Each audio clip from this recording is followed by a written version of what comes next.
What's up, YouTubers?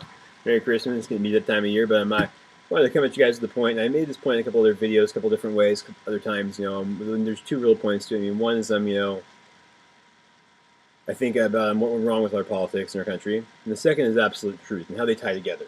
Now, absolute truth, I mean, my absolute truth, I happen to believe in God, I'm a libertarian, also voluntarist, voluntarist. My absolute truth is different than a lot of other libertarians who are atheists, but I think that there's some absolute truth that we can all agree on, and that is the principles of liberty and freedom. That is the most important absolute truth. Your personal religious absolute truth and all the beliefs derived from it have to stay out of politics. And as long as that is possible, I mean, see, I realize, as long as you're not infringing on somebody else's rights, you really have no reason to be bothered by anybody, government or cops, whatever. I mean, you have no reason to be bothered. You're not bothering anybody else. You're not messing with their property. You're not taking their property away. You're not stealing from them. You're not hurting them, causing harm. The definition of crime, basically, loss or injury, to a party, or has been done by you to something. I mean, that's the definition of a crime. And unless you're not committing a crime, and you're not violating, if you're not committing a crime, you're not violating somebody's rights. There's no reason you should be messed with. Let's see, that's the absolute truth I think we need to agree on, and that world this all goes, is this all goes to the same point, because that absolute truth is something that we can all share, whether we're atheists or libertarians. They're all libertarians, whether atheists or believe in God. The big thing is, though, is that when Christians, for example, interject abortion laws and stuff like that, instead of living your good, wholesome Christian life and not being involved with that sort of stuff, and I think the government shouldn't fund it. That keeps us out of it completely. It's not in their pockets. We're not funding it. So it's their business between them and God, that doctor and that girl. Hey, let it be their business. And be kind to them, because otherwise you're never get a chance to ever spread the word to them, But also the big thing is that social liberals, they need to not force people to fund things they want to fund. You want to go out and give people free money. Do it in your community. Do it on a local level. I mean, your money will go farther. Instead of paying some big bureaucracy and all these people to administer it, you're administering it yourself now. If all you got together, you could probably make a much bigger change that people would appreciate more. People who got it from you directly would respect it more and would actually see differences in their lives instead of just a continuous check. Because if they're not working hard, I guarantee you're going to stop giving it to them and give it to somebody else who's willing to work hard. Which is, the way it should be. So you can be a social liberal in your private life. You can be a social conservative in your private life. You can't force it into politics. That's where we go wrong. That's where we destroy the whole system. That's where it all falls apart. So there's absolute truth that we can agree on here.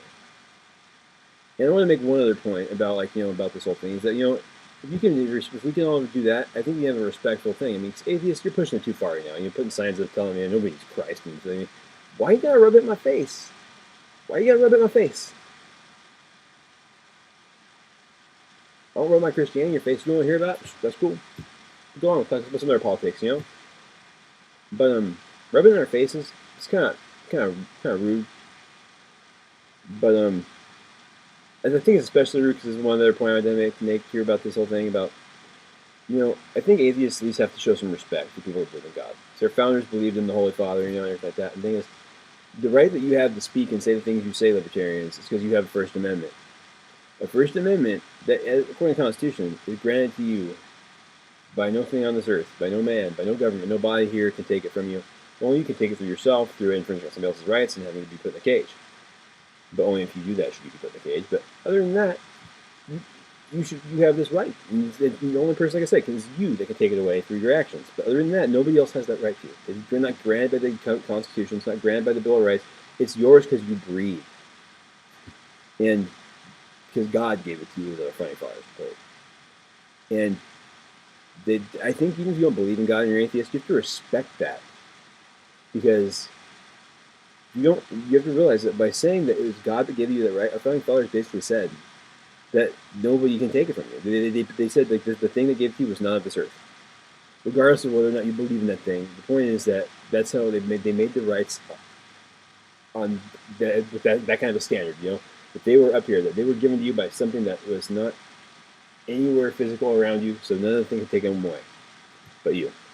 And you have to respect that, because by putting them in God's hands, of your rights, they made them inalienable. They made them yours naturally, natural law. They made them yours by saying that, because that wording made it obvious and was, I think, necessary to make the point of where these rights come from is not anything man-made, and that's powerful.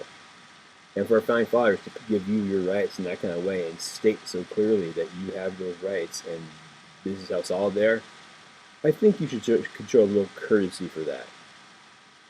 Don't have to agree, but just show a little courtesy for it. That they secured your rights so thoroughly by granting them, not themselves, not through some paper, not through a document, not through some mandate, but through something that is higher than all of this around us.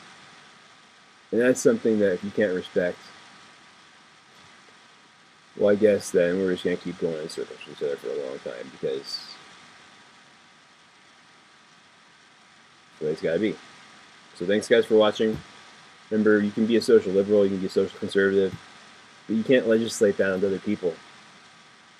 And we have a lot better tone in debate and get this all figured out a lot easier if we all be respectful of each other, not a bunch of freaking angry fucking screw you to each other dickheads. So, peace out, guys. Have a good weekend. It's Friday. So, have a good one. Drive safe this weekend. Don't get too drunk at the bar. Be safe.